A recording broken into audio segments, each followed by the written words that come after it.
My name is Ariella. I'm a medical student at Mount Sinai, and I will be reading Caps for Sale by Esphyr Slobodkina.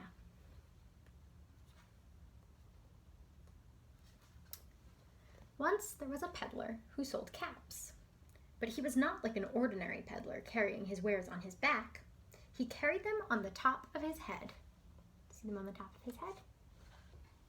First, he had on his own checked cap, then a bunch of gray caps, then a bunch of brown caps, and a bunch of blue caps, and on the very top, a bunch of red caps.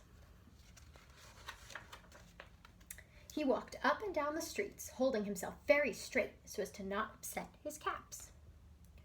As he went along, he called, "Caps, caps for sale, 50 cents a cap." One morning, he couldn't sell any caps.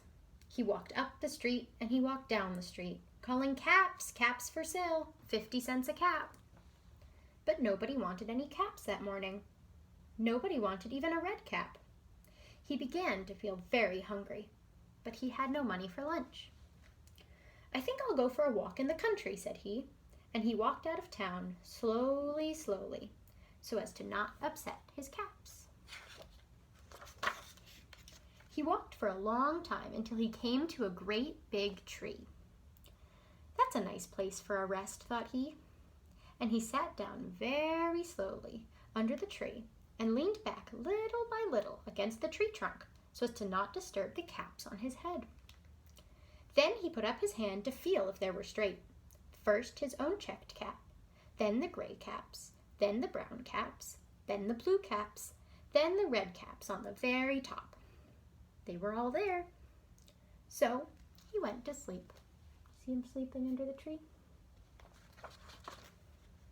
He slept for a long time.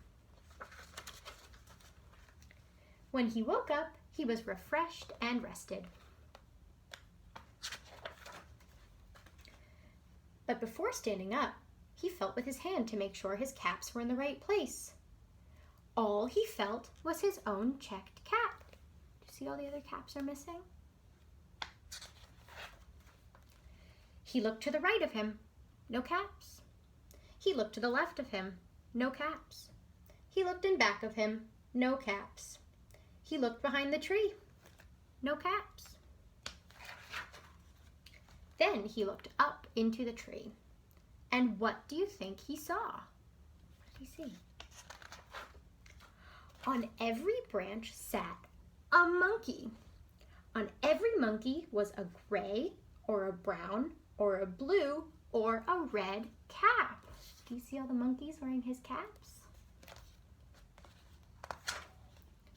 The peddler looked at the monkeys. The monkeys looked at the peddler. He didn't know what to do. Finally, he spoke to them. "You monkeys, you," he said, shaking a finger at them. "You give me back my caps." But the monkeys only shook their fingers back at him and said, "Tss, tss, tss." This made the peddler very angry. So he shook both hands at them and said, "You monkeys, you, give me back my caps." But the monkeys only shook both their hands back at him and said, "Tss, tss, tss." Now he felt quite angry. He stamped his foot and he said, "You monkeys, you better give me back my caps." But the monkeys only stamped their feet back at him and said, "Tss, tss, tss." By this time, the peddler was really very, very angry. He stamped both his feet and shouted, "You monkeys, you must give me back my caps." But what did the monkeys do? They only stamped both their feet back at him and said, "Tss, tss, tss." At last, he became so angry that he pulled off his own cap, threw it on the ground, and began to walk away. But then each monkey pulled off his cap. What do you think they did next?